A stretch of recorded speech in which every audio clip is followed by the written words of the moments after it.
족보로 시작하는데요. 하나님을 떠난 인류를 구원하시기 위해서 이 땅에 오신 예수 그리스도의 족보로 시작합니다. 이 족보는 예수 그리스도의 계보라고 되어 있는데 이게 영어로 이게 보면은 이 계보가 족보라는 뜻이에요. 계보가 족보예요, 지금. 그리고 매튜 있잖아요. 마태가 예수 그리스도의 족보를 처음부터 딱 기록하면서 이스라엘의 전 역사가 지금 하나님이 직접 주장해 오셨음을 딱 선언하는 거예요. 그래서 예수 그리스도가 다름 아닌 구약의 핵심이요, 또 신약의 출발점이 되는, 신약의 근거가 된다는 것을 딱 선언하는 그 장면입니다. Сегодняшнее слово начинается, Евангелие от Матфея начинается с родословия Иисуса Христа, который пришел в этот мир, чтобы спасти человечество, оставшего Бога. Слово «родословие» в книге Матфея означает «происхождение». Записывая родословие Иисуса Христа, Матфей провозглашает, что Бог сам управлял всей историей Израиля. Он провозглашает, что Иисус является ядром, центром Ветхого Завета и основанием Нового Завета. 우리가 족보 잘 알죠. 한국엔 족보가 많아가지고 이 족보는요, 육신적인 혈통을 기록한 그 가계표예요. 그래서 때로는 법적인 권리를 나타내기도 하고 민족의 순수성을 보여주고, 때로는 조상의 업적, 위대한 사람이 있으면 우리가 족보에 이런 사람이 있다고 말하지 않습니까? 그러면서 또 사람들은 어떻게 하기를 원하냐면 이 족보도 조작을 하기도 쉬워요. 부끄러운 과거는 막 없애려고 하기도 하고, 또 자랑스러운 일은 부각시키기도 하는 그런 모습의 어떤 일반적인 족보라는 게 있습니다, 여러분. Что такое родословное? Родословное – это список поколений, записывающих физическое происхождение. Оно демонстрирует законные права, подтверждает этническую чистоту, подчеркивает достижения предков. Иногда они стирают постыдное прошлое и подчеркивают выдающиеся достижения своего народа. 우리나라의 경우에는요, 우리나라는 유독 족보를 귀중하게 생각하는 나라죠. 그래서 집에 불 나면은 가장 먼저 족보를 챙기기도 하고, 또 족보가 얼마나 중요했던지 족보에서 빼본다 이렇게 막 말하죠. 족보에서 빼면은 가장 큰 수치로 그것을 여기기도 해요. 그리고 결혼할 때 상대의 족보를 따지기도 하고. Наша страна, Корея, она является страной, которая придает исключительное значение родословной. Говорят, что если в доме случится пожар, то одним из первых вещей, которые люди будут спасать, это будет книга о родословной. Выражение «исключить и родословной» считается величайшим позором. И при заключении брака люди очень внимательно изучают родословную будущего супруга или супруги. 유대인들은 족보에 관해서 어땠냐면요, 유대인도 굉장히 이런 족보를 잘 간직했어요. 막 전쟁 터지고 이 사람들도 막 바벨론 포로 갔다 오고 하잖아요. 그러면 그때 족보를 잘 간직했어요. 왜 그러냐면 이 사람들은 아론의 자손이면 제사장이 돼야 되잖아요. 그러니까 그 족보가 있어야지 증명을 할 수 있는 거예요. 그리고 땅도 지파별로 땅을 분배했잖아요. 그리고 내가 무슨 지파인지 알아야 되는 거예요. 그리고 예수님 당시에는 호구조사하고 할 때 그때 내 족보를 알아야지 가서 호구조사 거기 등록하러 가는 거예요. 호적.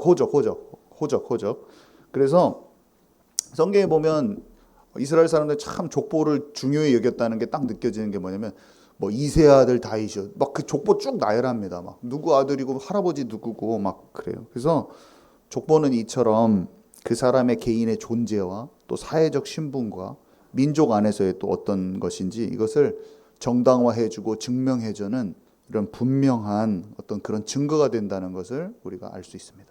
У израильтян, у евреев, несмотря на многочисленные войны и исторические события, евреи тщательно сохраняли свои родословные. По родословной определялись наследственные земли, статус первенца и младших детей, определялись общественное положение. И по истории, по возвращении из Вавилона, священники должны были доказать свое происхождение через эти родословные записи. И их земля распределялась согласно записи в родословной. И во время Нового Завета человек должен был знать свое происхождение для переписи населения. То есть таким образом родословная являлась неопровержимым доказательством, подтверждающим существование человека и его социальный статус. 예, 예수님 족보는 마태복음 1장하고 누가복음 3장에 나와요. 여러분 나중에 제가 누가복음 3장도 알려드리겠지만 마태복음 1장은 아버지 쪽으로 족보고 누가복음 3장은 마리아 쪽으로 거슬러 올라가요. 그래서 두 개가 참 재밌죠. 근데 이 예수 그리스도의 족보는 나사렛 사람 예수 그리스도의 탄생에 대한 역사적 사실의 확증이다. 그래서 예수 그리스도의 신분을 정확하게 증명해 줍니다. 그러면서 예수님이 유대인이었고 유대 베들레헴에서 마리아와 요셉이라는 유대인 가정의 아들로 실제로 탄생한 실존 인물인 것을 정확히 보여주는 그런 내용이고요. 그러면서도 사람의 혈통일 뿐만 아니라 그분은 메시아다. 하나님이 인류의 구원을 위해서 만세전부터 영세전부터 예정된 구약에서 약속한 메시아라는 것을 동시에 드러내시는 거예요. 성자 하나님이신 것을. 그래서 이 예수 그리스도의 족보는요. 너무나 중요한데 이 하나님이 인간을 구원하시기 위한 구속 역사를 압축해서 역사 가운데 있는 수천 년의 그 역사를 압축해서 보여주는 결정체라고 볼 수가 있어요. 그래서 여러분 저는 족보 막 누가 내려오고 이게 되게 고리타분하게 여겼는데 지금은 이게 너무 빛이 나는 거 막 보석 같아요. 그렇게 보여요 지금은. 그래서 하나님이 이 언약에 대해서 사람에게 약속한 것에 대해서 얼마나 신실하신지가 막 느껴지기도 하고 쉼없이 역사하시는 하나님의 그 역사와 열심과 우리를 향하신 은혜가 거기에서 은혜를 일깨워주는 그런 파노라마 같은 그런 모습으로 지금 보이는 것이죠. Родословие Иисуса Христа упоминается в Евангелиях от Матфея и Луки. И прежде всего это напоминает реальность рождения Иисуса Христа из Назарета, подтверждает его личность, что он был из народа евреев, его мать Мария, и родители были Мария и Иосиф, родился в Вифлееме, и что он был реальной исторической личностью. Родословие еще показывает, что он являлся Мессией, обещанным в Ветхом Завете, что он есть Сын Бога. И еще родословие Иисуса Христа является сжатым изложением всей истории искупления. Оно показывает Божью верность своему завету, и оно является живой панорамой, которая напоминает нам о непрестанной Божьей работе и Его благодати к нам. 중간에 번역이 기니까 여러분 딱 이 말씀 여기 막 제가 적어놓은 것도 묵상해 보시고 그 시간에 딱 이게 진짜 제가 말씀드린 걸 다 묵상을 하는 시간이 되면 이 시간도 귀할 겁니다, 여러분 아셨죠? 첫 번째 예수 그리스도의 족보 안에서의 다윗을 살펴볼 건데 지금 시작에 이 족보는 예수 그리스도가 아브라함과 다윗을 통해 약속된 메시아인 것을 딱 증거하고 있지 않습니까? Первый мы разберем, как Давид в родословии Иисуса Христа. Это родословие свидетельствует о том, что Иисус Христос является Мессией, обещанным через Авраама и Давида. 그래서 이 유대인들에게 아브라함과 다윗은 어떤 의미인가를 좀 먼저 봐야 되는데요. 아브라함은 모든 유대인이 자기의 그 조상, 출발점이라고 또 생각을 해요. 그리고 다윗은 이스라엘 사람들에게 이 왕통을 확립한 왕이라고 딱 생각하는 거예요. 왕통을 확립한 왕. Кто был Авраам и Давид для евреев? Авраам был праотцом еврейского народа, Давид был царем, положившим начало царской династии Израиля. 그리고 두 번째, 천년이 하루 같고 하루가 천년 같으신 하나님의 시간표에서 여러분 아브라함은 예수님보다 몇 년 빠른 인물이죠? 예, 2000년이죠. 다윗은 예수님보다 몇 년 빠른 인물이죠?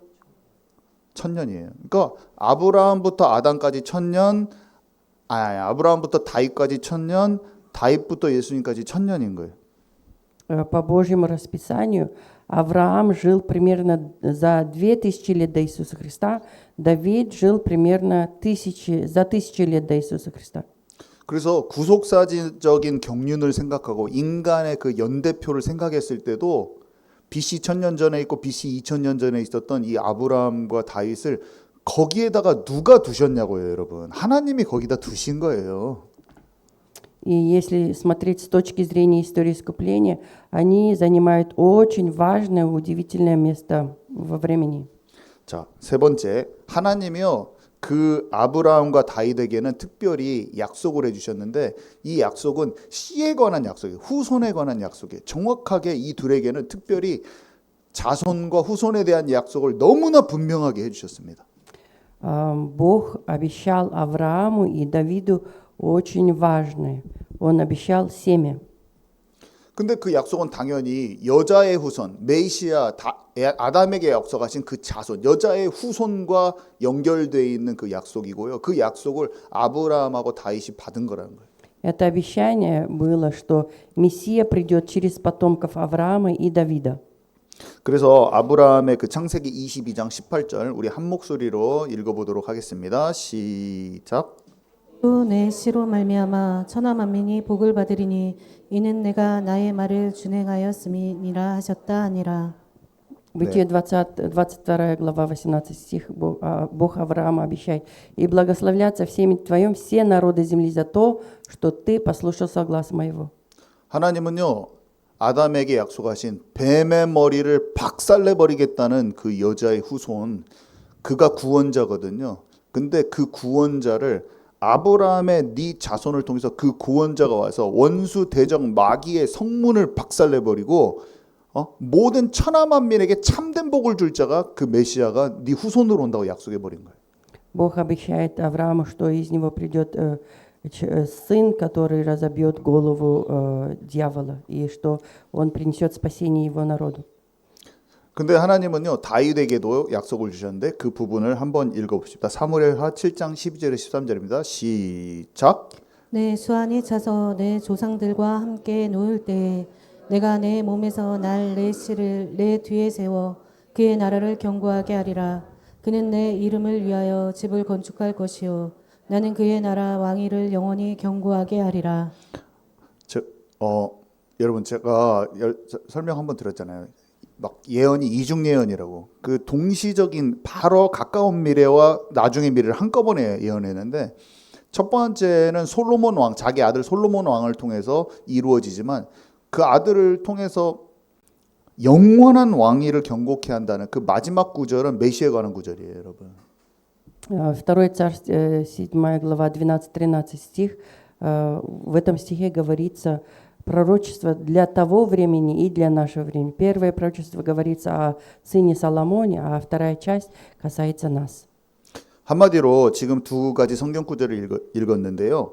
아브라함과 다윗의 자손으로 메시아가 오실 것을 약속하신 거예요. 그래서 유대인들은 아브라함과 다윗을 통해 예언된 이 아브라함과 다윗의 자손으로 메시아가 오신다는 그 약속을 믿고 있어요. 이들이 못 알아봤을 뿐이지 소망하고 대망하고 있었던 거예요. 그런데 이 마태복음은 그들이 깨닫지 못한 그 내용을 마태가 예수 그리스도의 족보를 딱 드러내면서 이 예수 그리스도가 그 예언된 메시아라는 사실을 초반부터 강력하게 선포하는 거예요.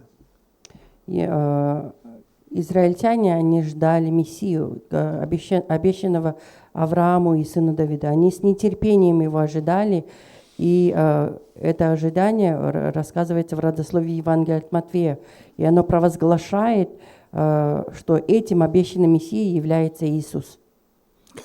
그래서 이제 성경에서 다윗을 살펴볼 건데 여러분 다윗이 진짜 사람들이 다 자기 이름을 다윗으로 하는 거야. 데이비드 차도 자기가 다윗 되고 싶고 조용기 목사님 조다윗이 자기 이름 조다윗으로 바꾼단 말이에요. 전부 다 다윗이 되고 싶은 거야. 다윗이 너무나 중요한 인물인 거를 성경에서 알아서 다른 이름 안 쓰고 자기 다윗 되고 싶은 거죠. 그 정도로 다윗이 이게 어마어마한 인물이에요. 성경에서는. Мы будем, во второй части мы будем говорить о Давиде в Библии. Это имя, которым люди хотят назвать своих сыновей и назвать себя именем Давида. 자, 이름을 살펴볼 건데요. 히브리어와 헬라어로 읽을 때는 도금하면 다비드입니다. 다윗이 다비드. На еврейском и греческом языках это имя произносится как Давид. 뜻은 사랑받는 사람, 친구, 연인이라는 뜻이고 다윗은 이 이름처럼 하나님의 사랑을 참 많이 받은 사람이죠. Значение имени Давид означает «любимый человек», «друг возлюбленный». Как и значение его имени, царь Давид получил огромную любовь от Бога. 그래서 제가 거기 기록 사도행전 13장 22절에 말씀드린 것처럼 내가 이세 아들 다윗을 만나니 그가 내 마음에 합한 사람이라 내 뜻을 다 이루리라고 하나님이 말씀하신 거예요. И в Деяниях 13 глава 22 стих говорится, «И, отвергнув его, поставил им царем Давида, о котором сказал, нашел я мужа по сердцу своему, Давида, сына Иесифа, который исполнит все желания мои».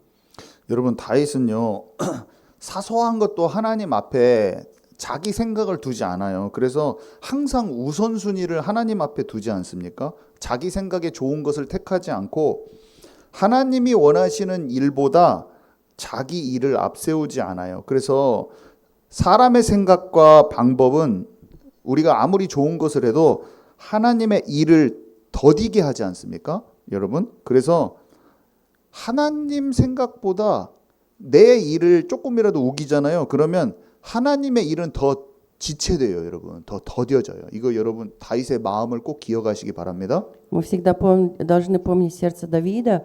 Он всегда держал приоритетом духовные дела Божьи. И даже если у него были свои самые лучшие человеческие намерения, он всегда ставил в первую очередь все, что желает Бог.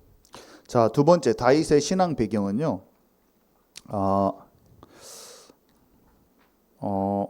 어머니가 예수님을 잘 믿었던 것이 성경에 두 구절이나 나오는데 한 구절 볼게요. 시편 116편 16절 우리 함께 읽도록 하겠습니다.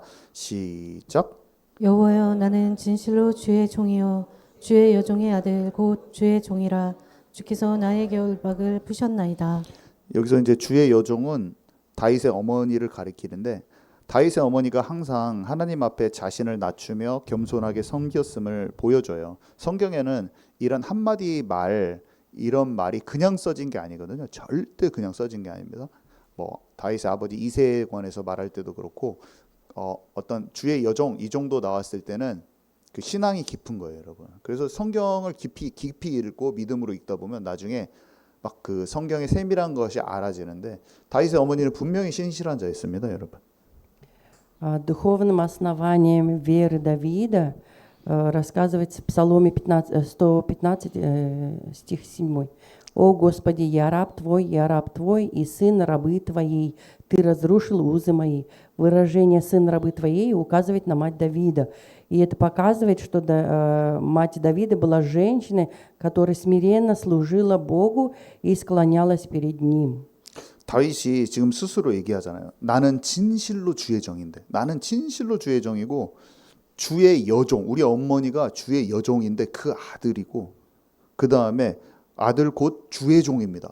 주의 종, 주의 여종, 그 여종의 아들이면서 주의 종이다. 이렇게 표현을 해버리지 않습니까? 한마디로 다윗이 내가 하나님의 주의 종으로 이렇게 갖고 있는 아이덴티티, 그 정체성은 하나님을 섬기는 그 신앙, 어머니의 신앙으로 왔다. 딱 그렇게 얘기해 버리는 거예요. Давид несколько раз выражается «слуга Господень, раба Господня, сын твоей рабы». И эти слова позволяют предположить, что отношение Давида к Богу, как к Господу ему, он унаследовал от своей матери. 여러분, 우리가 진짜 영적인 어머니가 되는 것이 얼마나 중요한지 모르겠어요. 이거 읽으면서 내가 진짜 새신자에게 내 가정에서 자녀뿐만 아니라 내가 만나는 청년들에게 모든 사람들에게 진짜 내 작은 선택과 태도와 기도의 모습과 이런 게 얼마나 영향을 미치는지 모른다 이런 생각이 탁 들면서 그 집안에서 전달돼 버린 거잖아요, 여러분. 요게벳이 모세에 전달돼 버리잖아요. 여러분, 하나님을 믿는다는 말보다 우리의 생각과 마음에 있는 중심의 모든 선택이 주님의 마음에 합한 자 저와 여러분 되기 바랍니다. Сегодняшний стих показывает, как важно быть духовным родителем, как важно помнить, что дети учатся не из-за наших слов, а дети учатся, как, видя нашу жизнь, наше каждое решение, каждое слово, наше сердце. и надо всегда помнить. 그리고 한 가지 2번에 3번 좀 말하고 싶은 게 있는 게 다윗은요 성경에서 가장 비중이 높은 인물이에요. 가장 분량적으로도 가장 비중이 높아요. И сегодня хочется еще заметить, что Давид был одним из самых значимых персонажей в Библии. 물론 성경은 전부 다 예수님을 말하고 있으니까 예수님 빼고 Конечно же, Библия говорит об Иисусе, но кроме Иисуса, фактически Давид является человеком, которому в Библии уделено чрезвычайно большое внимание. 심지어 모세보다 이름을 언급된 것도 더 많아요. 그러니까 바울도 진짜 많고 모세도 많거든요. 그 두 번째 다음 그룹이 바울이랑 모세야. 근데 이름 자체가 언급된 게 최고 많아요, 다윗이. Конечно, в Библии еще упоминается имя Моисея, апостола Павла, но объем повествования о Давиде превосходит объем повествования о других персонажах, личностей. 다윗의 실패, 인생의 그 내면에서 일어났던 모든 생각들, 이것이 성경에 상세하게 기록되어 있는데요. 사무엘상, 사무엘하, 열왕기상, 역대상, 그 다음에 자신이 쓴 시들이 너무너무나 많잖아요. 그 전부 다 다윗에 관한 것들입니다. В Библии подробно описаны и удачи, и внутренний мир Давида в книгах 1, 2, 3 Царь, 1 Паралипомен и Псалмах. 모세와 바울보다 성경에 훨씬 많은 분량을 차지하면서 이름 자체가 언급되는 것도 더 많고 구약 인물 중에 탑이에요. 최상위권. Как мы уже сказали, что объем повествования о Давиде, он превозносит объем повествования о Моисее, Иисусе и апостоле Павле. 그 인생의 수많은 주변 일들과 막 관계 속에서 일어나는 수많은 사건, 사고, 또 관계 속에 일어나는 갈등, 그것을 보고 왜 기록해 놨을까요? 그가 어떤 생각을 하고 어떤 판단을 내렸고 실제로 넘어짐도 있고 또 올바로 찾은 것, 그 속에서 우리가 뭔가 만나기를 원하지 않으실까요, 여러분? 당연하겠죠. Среди ветхозаветных персонажей и по его жизни, победах, поражениях, грехах, покаяниях очень много упоминается. Почему же это? 다윗은요 예수 그리스도의 족보에서도 가장 이름이 많이 등장하는 인물인데 마태복음 1장 17절 말씀 우리 같이 읽도록 하겠습니다. 시작. 그런즉 모든 대수가 아브라함부터 다윗까지 14대요. 다윗부터 바벨론으로 사로잡힐 때까지 14대요. 바벨론으로 사로잡혀 간 후부터 그리스도까지 14대더라. 네, 예수님, 네, Давид занимает особое место в родословии Иисуса. От Матфея, 1 глава, 17 стих говорит: «Итак, всех родов от Авраама до Давида 14 родов, от Давида до переселения в Вавилон 14 родов, и от переселения в Вавилон до Христа 14 родов». 이게 신기한 게도 이게 연대표상으로 봤을 때는 2000년 전인 아브라함 때부터 1000년 전인 다윗 때, 그 다음에 바벨론으로 이거할 때는 500년 전이거든요. 대략 거의 그 통과하는데 그 지점으로 이 족보를 나누고 있는데 다윗은 이게 총 14대 하면 14 곱하기 3 하면 42잖아요. 근데 다윗을 두 번 세버려요. 그렇고 41대예요, 사실은. 41명이에요, 사실은. В родословии Иисуса Христа упоминается 3 группы по 14 поколений. Всего получается 42 поколения. Однако Давид подсчитывается дважды, поэтому фактически поколений 41. 그러니까 다윗이 카운트를 두 번 한 것이 좀 신기하기도 하고 이 왕들이 다 왕들이거든요. 다윗 후손들 막 다 왕인데 다윗만 다윗 왕이라고 또 불러요, 여기서. 그게 좀 재밌는 점이에요. Было удивительно, что Давид подсчитывается дважды, и все люди, которые были упомянены, они после Давида, они все были царями, но только Давид был назван царем Давидом. 여러분, 우리는 이 예수님의 계보에 절대 빠지면 안 됩니다, 여러분. И мы должны всегда помнить, что это остается в родословии Иисуса Христа. 이 여자의 후손의 계보에 다윗이 있었는데요. 그래서 결국에 예수님이 오셨고 우리는 그 여자의 남은 자손이라고 표현돼 있어요. 우리가 그 다음에 계보에 지금 이 계보에는 안 올라갔는데 천국 가면 그 계보에 다 들어가는 거예요. В родословии упоминается Давид, и это родословие Иисуса Христа, и наши имена тоже будут в этой родословной. 여러분 아멘이십니까? Аминь. 우리는 예수님의 족보 안에 들어가는 자들이라고 생명을 얻은 자는 예수님의 족보 안에 있는 자인 것을 여러분 아시기 바랍니다. 그래서 너무 놀랍게도 41번 진치고 가나안 땅 들어갈 때 42번째 때 딱 들어가거든요. 근데 족보를 하나님이 그렇게 맞춰 놓으셨겠죠. 41명이 예수님 계보에 있고 사실은 더 많은데 뺄 사람 빼고 41명만 추려놓고 42번째가 너희가 되기를 원한다. 하나님 그런 의미로 41명을 쓰신 거예요. 그것도 성경의 비밀이죠, 여러분. Они вошли в землю обетованную в поколении 41-м. И очень удивительно, что Бог упомянул эти 41 имен в этой родословной. 자, 세 번째. 이 다윗은요, 예수 그리스도와 연결된, 오늘 제목 예수님을 닮은 왕 다윗인데, 예수님과 닮고 연결된 지점이 너무너무 많은 거예요. 여러분, 이삭도 막 산에 올라가고, 막 아버지께 순종하고, 막 그게 다 예수님의 예표였잖아요. 근데 다윗은요, 진짜 장난 아니야. 다윗은 너무 많이 그 인생이 찾아지는 거예요. 그래서 최고 많아요, 다윗이. 그 다윗이 얼마나 예수님과 연결됐는지 좀 보기를 원합니다. Название сегодняшнего слова «Давид, царь, отражавший Иисуса Христа». И сегодня, когда мы читаем о жизни Давида, очень много мест, где жизнь Давида напоминает Иисуса Христа. 네, 다윗의 삶은요, 예수님의 고난을 떠올리게 하는데, 다윗이 8번째 아들이었는데 양을 치던 목동이었지 않습니까? 사무엘 선지자가 기름을 부었어요. 왕이 된다고. 근데 왕이 된다고 했는데 그때부터 막 쫓기면서 온갖 고난을 당하는데 그 과정 하나하나씩 보면서 예수님과 뭐가 닮았는지 조금 보기를 원합니다. Жизнь Давида напоминает страдания Иисуса Христа. Давид был рожден 8-м сыном Иисея, пастуха. Через пророка Самуила Давид был помазан на царство, однако после помазания ему пришлось долгие годы скрываться от царя Саула. И сегодня мы будем смотреть сходство между страданиями Давида и Иисуса.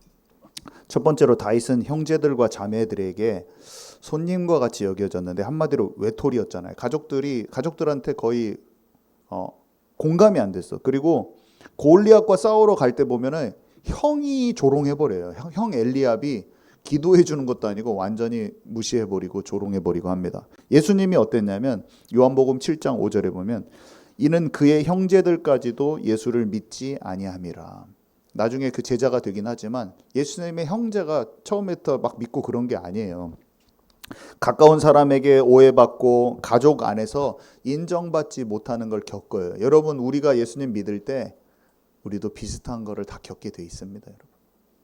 Первое сходство, что их не понимали самые близкие люди.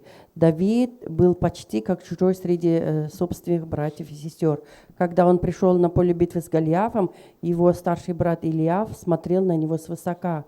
И от Иоанна, 7 глава, 5 стих, говорится про Иисуса. «Ибо и братья его не веровали в Него». Иисус также был не понят и не признан своими близкими людьми. И также мы, когда уверуем в Иисуса Христа, у нас тоже будут конфликты и будут моменты, когда мы не будем понимать друг друга с близкими людьми. 다윗이 사무엘이 기름 부어서 왕이 된다는 그것을 확실히 받았는데 얼마 안 가서 사울 왕이 쫓아와서 도피 생활만 딱 10년을 하거든요. 10년이나 도망자 생활을 해요. 예수님이 세례요한테 세례를 받고 이는 내가 사랑하는 아들이요 하나님께 딱 인침을 받았는데 그때부터 고난의 시작이야. 예수님 계속 핍박받습니다. Второе сходство. После помазания пришли испытания. Давид, хотя был помазан Богом на царство, он не мог сразу войти на престол. Даже после помазания Давид долгое время жил в бегах. Иисус же во время крещения Отец провозгласил: «Сие есть Сын мой возлюбленный». Но после этого у него начался путь страданий. 사울이 왕이잖아요. 앞으로 왕이 될 자면 어떻게 해야 돼요? 도와주고 왕위를 이어주고 해야 되잖아요. 근데 어떻게 돼요? 다음 왕이 될 왕을 시기 질투하고 죽이려고 하지 않습니까? 예수님도 마찬가지예요. 예수님이 참 대제사장인데 예수님을 죽이려 한 자들이 누구예요? 제사장들이 종교 지도자들이 참된 지도자인 영적 지도자인 예수님을 시기하고 질투한 거예요. Третье сходство. Они стали объектом зависти. Давид, он верно служил царю Саулу, но Саул из зависти хотел его убить. И Иисус же, несмотря на то, что был безгрешен, вызывал огромную зависть у религиозных лидеров. 다윗은요 가장 신뢰하던 참모 아히도벨이라는 사람이 있는데 압살롬의 편으로 탁 넘어가거든요. 가론 유다 생각나지 않습니까? 가론 유다가 돈을 다 책임지고 참모야 가까이 옆에서 예산을 다루고 근데 가론 유다한테 딱 배신을 당합니다. Четвертое сходство. Их предали близкие люди. Доверенный советник Давида Ахитель, он перешел на сторону Авессалома. Иисус же был предан ближайшим учеником Иисусом Искариотом. 다윗은 하나님을 진짜 사랑하고 마음에 합한 자였으나 수치와 조롱을 당할 때가 많았어요. 시므이가 다윗에게 돌을 던지고 저주하는 장면 여러분 아시죠? 시편 22편은요. 너무나 수치와 조롱을 당했을 때 다윗이 쓴 그 시인데 한번 제가 읽어볼게요. 내 하나님이여 내 하나님이여 어찌 나를 버리셨나이까 어찌 나를 멀리하여 돕지 아니하시며 내 신음소리를 듣지 아니하시나이까 6절 나는 벌레요 사람이 아니라 사람의 비방거리요 백성의 조롱거리니이다. 18절 내 겉옷을 나누며 속옷을 제비 뽑나이다. 이렇게 자기의 수치와 조롱당했을 때 마음을 표현하면서 그게 예수님을 예언한 것처럼 막 같이 나와버리거든요. 다윗이 얘기할 때. 근데 예수님이 어떠셨어요? 십자가에서 조롱받고 공개적으로 이 다윗과 같이 수치를 당하면서 마태복음 27장 46절에 뭐냐면 제9시쯤에 예수께서 크게 소리질러 이르되 엘리 엘리 라마 사막다니 하시니 이는 곧 나의 하나님 어찌하여 나를 버리셨나이까 하는 뜻이니라. 똑같은 말을 다윗하고 예수님은 해버립니다. Пятое сходство. Они оба подвергались унижению и насмешкам. Шимей проклинал Давида и бросал на него камни. И в своей жизни Давид проживал через многие моменты, когда ему было тяжело, и он выражал это в словах. Боже мой, для чего ты оставил меня? Я червь, я не человек, поношение у людей и презрение в народе. Делят ризы мои между собой, и об одежде моей бросают жребий. А Иисус на кресте тоже подвергался публичному унижению и насмешкам. И от Матфея 27 глава 46 стих он сказал: Боже мой, для чего ты меня оставил? Давид и Иисус, они повторяют друг друга в этих словах. 다윗은요 사울 왕을 2번이나 죽일 수 있는 기회가 있었지만 죽이지 않았어요. 예수님은요 대제사장들의 그 팀, 자기를 죽이려고 오는 그 종교 지도자들의 팀을 다 쓸어버릴 수가 있어요. 예수님 뭐라고 말씀하시는지 아시죠? 12구단 이상의 천사를 부를 수 있다. 하지만 그 십자가의 길을 선택해서 가버립니다. 다윗의 모습과 똑같은 지점이 있죠. Шестое. Они отказывались использовать свою силу ради мести. У Давида было 2 возможности убить Саула, но он этого не сделал. Иисус, он, идя на крест, он мог призвать более 12 легионов ангелов, но он добровольно пошел на крест. 압살롬의 반역 때 다윗은 모든 백성에게 버림을 받아요. 압살롬이 반역했는데 그냥 그 세력에 따라서 싹 다윗을 다 버려버리거든요. 백성들이 똑같아요. 예수님을 호산나 다윗의 자손 예수여 호산나 막 하면서 예수님을 따르던 군중들이 전부 다의 십자가에 못 박이라고 외쳐버립니다. Седьмое. Народ отвернулся от них. Во время восстания Авессалома многие оставили Давида. Иисус же, те же самые люди, которые встречали его с провозглашением Осанна, впоследствии они кричали: «Распни его». 다윗은 극심한 고난을 당한 모습을 보일 때 이렇게 고백해요. 시편 22편 15절에 보면 내 힘이 말라 질그릇 조각 같고 내 혀가 입 천장에 붙었나이다. 주께서 또 나를 죽음의 진토 속에 두었나이다. 이렇게 고백하며 자기의 혀가 완전히 메마르고 말라 비틀어지고 목이 마른 것을 표현하는데 예수님이 여러분 고난 속에서 하나님께 부르짖을 때 나의 목이 마르다, 내 목이 마르다 하시는 것 기억하십니까? Давид говорил: «Сила моя иссохла, как черепок, и язык мой прильнул к гортани моей». Иисус же восклицал: «Жажду». И эти слова показывают, как они переживали крайние страдания. 다윗의 인생을 보면요, 압살롬의 반란 후에 그냥 끝나버린 게 아니라 하나님께서 그를 왕위를 회복시켜 주는 거, 왕의 자리로 다시 회복시켜 주시는 것을 봅니다. 예수님이 우리도 알죠. 십자가와 부활 승천으로 보좌에 앉으셨고 만왕의 왕으로 선포된 것을 우리가 알 수 있습니다.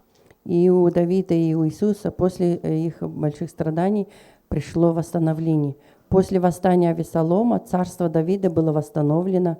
Иисус через крест, воскресение, вознесение, Он воссел на престол и провозглашен царем царей. 하나님은요, 다윗의 인생 자체를 가지고 예수님에 대해서 어떻게 예언하신 거예요. 그 삶을 통해서 그것들을 잠깐 봤고요. 두 번째, 다윗은요, 메시아에 대한 언약, 그 언약의 통로인 것을 조금 더 깊이 보도록 하겠습니다. Бог через жизнь Давида показывал жизнь Иисуса Христа. И мы в второй части будем говорить об этом. 아까 다윗은 특별히 왕이라는 칭호로 다윗 왕, 이새는 다윗 왕을 낳으니라 이렇게 표현됐다고 말씀드렸지 않습니까?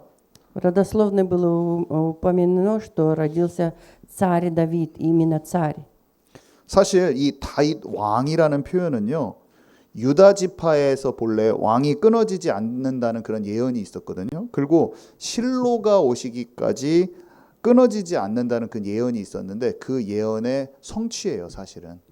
Выражение «царь Давид» показывает исполнение пророчества о том, что царская власть не отнимется у колен Иуды и до прихода примирителя. 그 예언은 야곱이 했어요. 야곱이 그 자녀들에게 예언한 게 창세기 49장인데 창세기 49장 10절에 유다에게 아들 중에 다윗이 유다 지파잖아요, 여러분. 그 유다에게 무슨 예언을 했는지 그 부분만 좀 보도록 하겠습니다. 창세기 49장 10절 함께 읽도록 하겠습니다. 시작. 유다를 떠나지 아니하며 통치자의 지팡이가 그 발 사이에서 떠나지 아니하기를 실로가 오시기까지 이르르니 그에게 모든 백성이 복종하리로다. 저 이게 뭐 규가 뭔지도 모르겠고 그래서 전부 이해가 안 가더라고요. 근데 이게 좀 어렵게 써 있어서 그래요. 영어로 보면 쉬운데 좀 쉽게 써 있는 말을 현대어로 된 거 영어로 성경에 보면 이렇게 읽어져요. 영어도. 근데 한번 읽어보도록 하겠습니다. 시작. 유다는 언제나 왕의 지팡이를 한 손에 움켜쥐고 있으리라. 후순들도 내내 왕이 되리라. 임금이 될 것이라. 크신 임금이 오시리라. 실로까지 오시리라. 뭇 백성 그분께 허리 굽혀 경배하리라.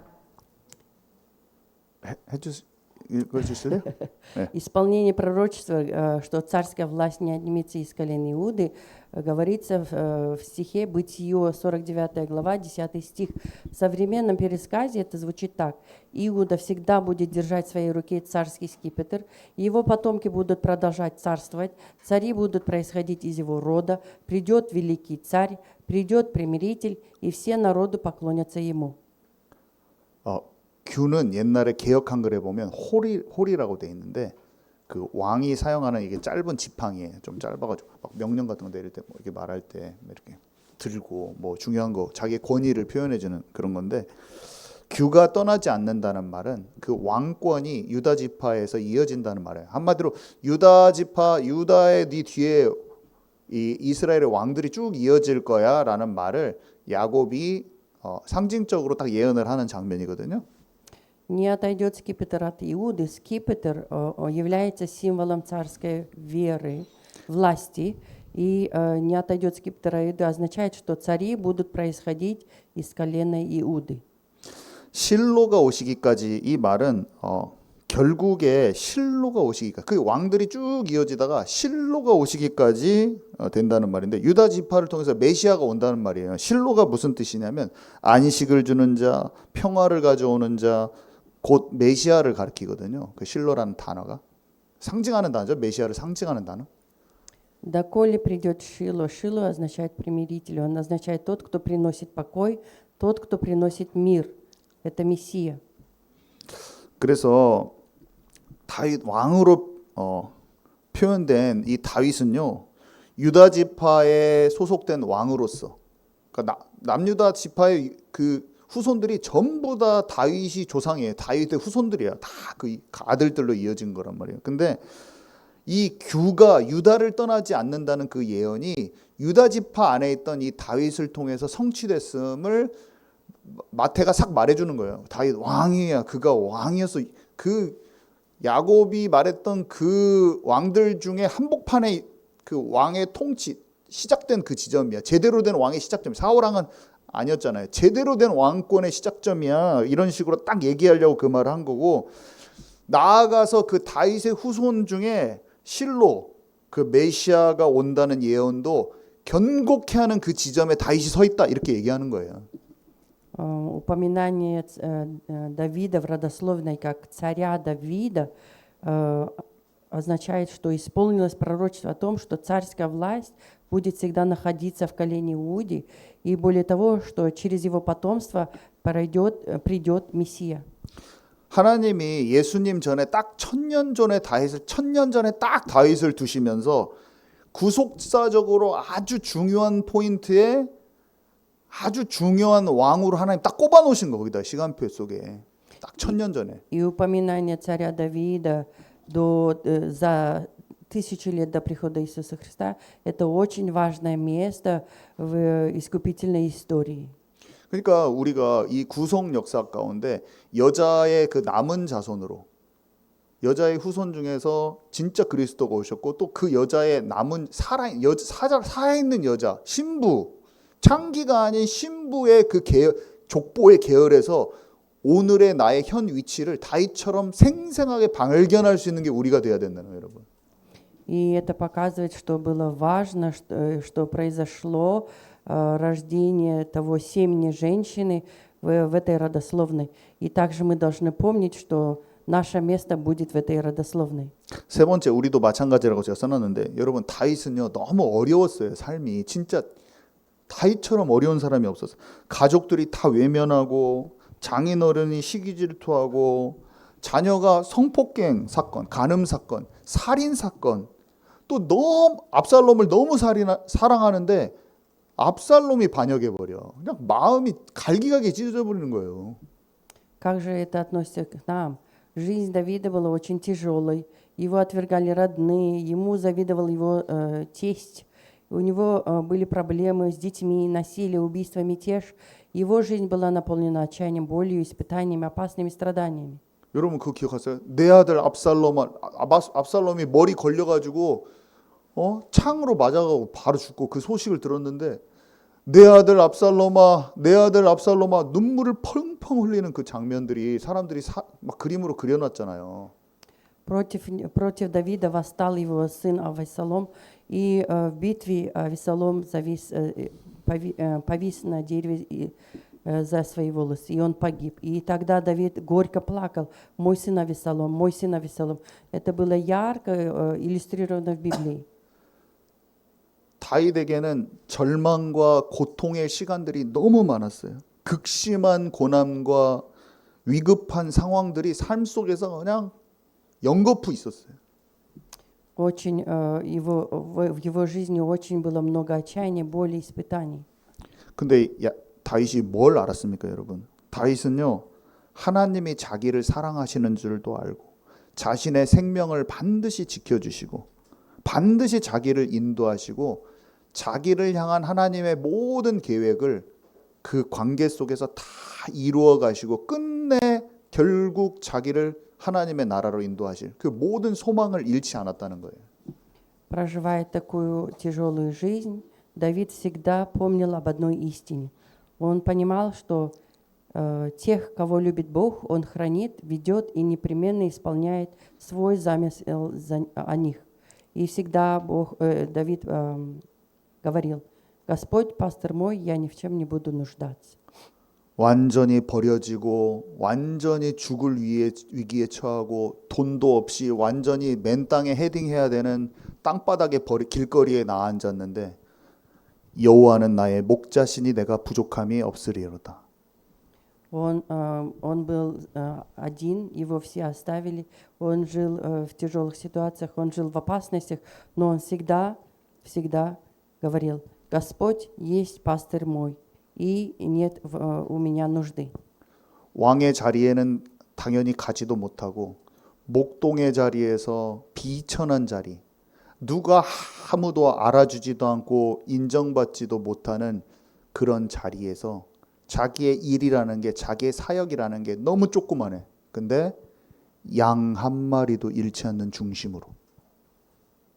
В этой тяжелой ситуации, когда когда все его бросили, когда никто его не признавал, когда он один стоял, он всегда помнил, что он не может потерять даже одну овцу. 여러분, 그냥 하나님이 내게 주어진 그 작은 것에 충성을 하고 성실하게 하잖아요. 하나님이 그 중심을 보시고 뭐라고 하시냐면 내가 왕을 보았구나. 우리는 아이고 저 거렁뱅이 같은 놈, 작은 놈이고 아무것도 아니고 아무 작은 일 하고 있네. 그 작은 일을 보통 성실히 안 하거든요. 근데 하나님의 중심을 다 하나님의 중심에 맞는 그 작은 일을 성실히 하고 있으면 하나님은 어떻게 보냐면 얘가 왕이 돼야겠네. 저 높은 일 많이 하고 있는 사람들의 마음이 너무나 변질돼 있고 너무나 중심이 안 좋은 거야. 그냥 앉아 있는 거예요. 그냥 그것들은. 하나님 봤을 때 얘가 왕이다. 그냥 볼품없는 어린아이가 얘가 왕이야. 나는 얘를 왕으로 삼고 싶어. 그날이 오는 것입니다, 여러분. Когда мы верны в самом-самом малом, тогда будет нам доверено большое. Действительно, и мы всегда должны спрашивать себя, действительно я добросовестно выполняю возложенные на меня маленькие обязанности. Если мы по-настоящему верны Богу в самом маленьком, тогда Бог нам поручает. Он смотрит на наше сердце и говорит: да, даже если он мал, то я могу доверить ему свое большое. 여러분, 흔들리고 마음이 정리되지 않았는데 큰 힘을 갖고 좋은 위치에 가 있는 사람 하나 부려할 필요 없어요. 어느 날 중심이 준비된 자에게 그냥 하나님이 영적 승진을 주시는 거예요, 갑자기. Даже если сейчас мы малы, но никогда нельзя сдаваться, и мы должны помнить, что Бог нам даст большое. Он доверит нам большое. 하나님은요, 사람하고 달라요. 중심을 항상 감찰하시고 하나님이 원하시는 사람을 가장 소중한 위치에 하나님 보내십니다, 여러분. Бог, Он отличается от людей, Он смотрит не на внешность, Он всегда смотрит в центр нашего сердца. И когда придет Его время, Он поднимет нас. 그래서 하나님을 진짜 신뢰하는 사람은 다른 사람이 괜히 높은 자리에 있는 것 같고 그 하나도 안 부러워요. 내 중심이 어떤지만 생각하지 누가 조금 잘 되고 나보다 먼저 앞서가고 전혀 신경 안 써. 그것을 신경 안 쓰는 이유는 오늘 내가 주님과 함께 서 있기 때문에 두려움이 없는 거예요, 여러분. И у человека, который сердце находится в Боге, в центре сердца находится Бог, он никогда не завидует, он никогда не смотрит вокруг, и он не смотрит, что у кого-то лучше получается или у кого-то есть больше. Он знает, что Бог ведет его. 하나님이 나와 함께해서 반드시 인도하실 나만의 계획을 이룰 나만의 유니크한 그 계획을 이룰 하나님이 내 안에 계시기 때문에 그 어떤 것도 부럽지 않고 주님이 나와 함께해서 나를 통해서 이루실 그 일을 오늘 딱 기쁨으로 작은 일에 순종하면서 그냥 전진하는 거예요. 한 걸음을 가는 거예요, 여러분. Бог, у которого есть особый план для моей жизни, Он находится, живет в моем сердце. И я не завидую, я не смотрю вокруг. Я верю, что Он ведет меня туда, куда надо. 여러분 제가 여기 밑에 써놨어요. 여러분의 삶에 지금 고난이 많습니까? 이렇게 제가 Много ли страданий в 제 вашей 스크립트에 жизни? 써놨네요. 다윗은요, 고난 중에도 장차 나타날 영광을 견고한 믿음으로 소망에 찬 확신으로 바라봤는데 하나님이 그렇게 저와 여러분 하기를 원하시는 겁니다. Давид, находясь в страданиях, он всегда смотрел на великую славу, которую обещал Бог. Я желаю, чтобы мы жили, пастор желает, чтобы каждый из нас жил с такой надеждой. 여러분 어려운 일 참 많아요. 다 있어요. 그렇지만 다윗처럼 우리는 하나님의 사랑을 힘입어서 현재의 어려움과 고난을 능히 이기고 마침내 약속하신 큰 영광의 주인이 될 수 있다는 것을 하나님이 다윗의 삶을 통해 지금 얘기하고 계신 거예요. 너 이걸 붙잡아. У каждого человека очень много страданий и боли в жизни. Но если мы будем смотреть на будущую славу с твердой верой и полной надеждой, Божьей силой любви, мы можем победить все наши нынешние страдания. И в конечном итоге станем обладателем великой славы, обещанной Богом, как это сделал Давид. 제가 지금 스크립트를 안 하고 막 내 말 했다가 중간에 다 스킵해 버리고 No, 요만큼 스킵해 버리고 뒤에 걸 해서 그 굴미라 집사님이 너무 괜찮아요. I understand. 그래서 I 지금 understand. 내가 좀 이게 막 내 맘대로 하고 있어서 이거 어떤가 no. 모르겠어요. 근데 잘 하시는 것 같아요. 지금 My 잘. listening is good. 네, 지금 다 제 말을 듣고 있다고 하시네요. 그래서 여러분 로마서 8장 18절 제가 여기에는 안 써놨는데 제가 좀 적어 놓으세요. 그리고 꼭 묵상하셨으면 좋겠는데 생각건대 현재의 고난은 장차 우리에게 나타날 영광과 비교할 수 없도다. 바울이 얘기했는데 이거를 다윗이 알고 있는 거예요, 여러분. В слове к Римлянам 8 глава 18 стих говорится: «Нынешние временные страдания ничего не стоят в сравнении с той славой, которая откроется в нас».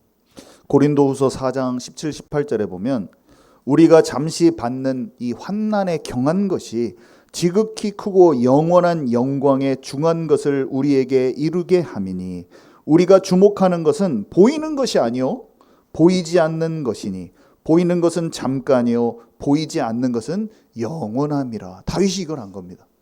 И Давид говорит в 2 Коринфянам 4 глава 17-18 стих: «Ибо кратковременное легкое страдание наше производит в безмерном преизбытке вечную славу, когда мы смотрим не на видимое, но на невидимое, ибо видимое временно, а невидимое вечно». Аминь. 베드로전서 1장 6절에서 7절에도 나와요. 그러므로 너희가 이제 여러 가지 시험으로 말미암아 잠깐 근심하게 되지 않을 수 없으나 오히려 크게 기뻐하는도다. 너의 믿음의 확실함은 불로 연단하여도 없어질 금보다 더 귀하여 예수 그리스도께서 나타나실 때에 칭찬과 영광과 존귀를 얻게 할 것이니라. 1 Петра, 1 глава 6-7 стих говорят: «Хотя теперь вам приходится немного пострадать от различных испытаний, вы радуетесь, потому что и эти испытания, испытанная вера ваша окажется драгоценнее золота и принесет вам похвалу, честь и славу при явлении Иисуса Христа». Аминь. 여러분 다윗은요 하나님의 전체 구속 경륜을 알았어요. 자기가 예수님이 오시기 전에 중간에 서 있는 그 지점에서 자기가 어떤 사람인지도 알았고 예수님이 오시고 난 다음에 자기의 인생이 끝이 아니라는 것도 알았고 영원한 하나님의 시간표 속에 있는 그 모든 것을 보이지 않는 것, 보이는 것이 아니라 보이지 않는 것에 대한 그 소망이 아주 선명했다는 거예요. 명확했어요. Давид понимал, кто он есть в истории, где он стоял по истории, кто он был для Бога в то время, в том месте, и поэтому тоже должны помнить. 여러분 하나님의 세계, 이 영적인 세계, 영원한 하나님 나라의 상급과 이 영원한 하나님 나라의 기업에 대한 모든 것이 우리의 영안이 활짝 열려지기를 여러분 바랍니다. Я желаю, чтобы мы поняли и всегда понимали Божий план. 네, 결론입니다. 이 모든 것은요, 출발점인 여자의 후손의 약속, 에덴 동산과 연결이 되는 거예요. 그죠? В заключение, все, что сегодня мы говорили, оно начинается, имеет свое начало с обетования о семени женщины. 지금 우리가 지금 구속 역사를 정리하는 거예요. 하나님이 뱀의 머리를 완전히 박살낸다는 약속을 주셨는데 그 약속은 메시아 언약이다, 그리스도의 언약이다. 확 잡아야 됩니다, 우리가. Бог дал обетование о том, что придет семя женщины, сокрушит голову змея. 예수 그리스도가요, 그 마귀를 이기고 승리하셨잖아요. 그래서 그분이 우리 안에 계셔서 우리도 뱀과 전갈을 밟으며 원수를 완전히 제어할 수 있는 권세를 받은 거예요. 마귀를 이기는 삶으로 우리가 들어갈 수 있다는 것입니다. Тот победитель, который сокрушит голову змея, это был Иисус Христос, который живет в нас. И у нас есть власть сокрушить голову змея. 하나님은 이 이스라엘의 오랜 역사를 통해서 여러 형태로 사람들을 불러서 약속을 체결하고 그 약속을 성취시켰잖아요. На протяжении всей истории Бог призывал своих людей, использовал своих людей, чтобы привести в план искупления. 인간하고 실제로 대화를 하셨다니까요. 대화를 계속 하시다가 실제 인간 몸을 입고 오셔버린 거잖아요. Бог говорил с людьми, и на самом деле Он пришел во плоти. 한 번도 쉬지 않으시고 중간에 그친 적도 없으시고 하다가 만 것도 아니고 사람은 다 거짓말했다가 막 한다고 했다가 안 하고 막 제대로 약속 안 지키잖아요. 막 맨날 다 그대로 안 해. 근데 하나님은 회전하는 그림자도 없으시다고 그랬어요. От начала обетования, от начала обещания Бог никогда не останавливался, Он непрестанно совершал свое дело. 우리는 사람들에게 약속 가지고 기록해 놓으시고 다 그대로 실제로 예수님이 오신 것을 본 다음 세대에 지금 살고 있던 거예요. Бог обещал Спасителя, и Он дальше написал историю, и мы сейчас проживаем в это время. AD 2026년 이 지점에서 오늘 다윗을 본 거예요. 그러니까 3,000년 전쯤이죠. 3,000년 전쯤의 인물을 지금 우리가 보고 있는 거죠. Мы живем в 2026 году после рождения Иисуса Христа, и получается, мы видим историю. 오늘 제가 나눈 내용은 뭐냐 한마디로 족보에서도 예수님의 족보에서도 다윗은 성경 전체적으로도 다윗은 그리스도와 연결된 지점 면에서도 다윗은 너무나 탁월한 인물이고 하나님이 그를 마음에 합하게 여기셨고 그의 인생을 통해서 뭔가 깊이 우리가 묵상하면서 깨닫기를 원하는 그런 인물이라는 거였어요. Сегодня мы говорили о Давиде как исключительной личность с точки зрения родословной, с точки зрения Священного Писания, с точки зрения связи его с Христом. И он был человек, который угодил сердцу Бога.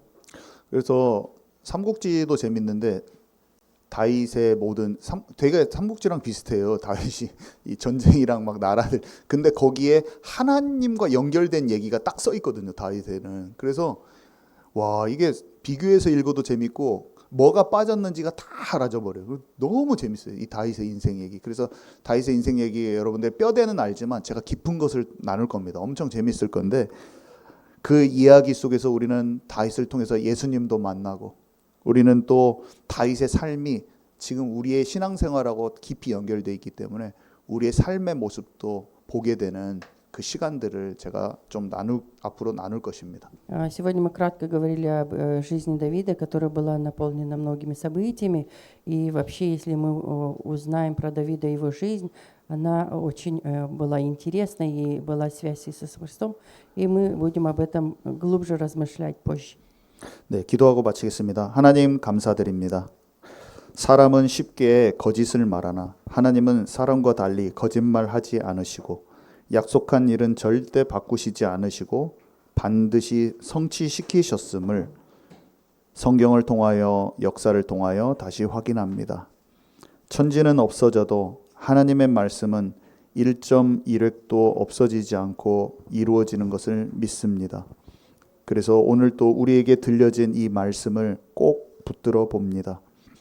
약속하신 이가 회전하는 그림자도 없으시니 하나님의 형상인 우리들도 믿는 도리 가운데 요동침 없이 흔들림 없이 끝까지 하나님의 약속을 붙드는 자들 되게 하옵소서. 모든 말씀 살아계신 우리 구주 예수 그리스도 이름으로 기도드렸습니다. 아멘.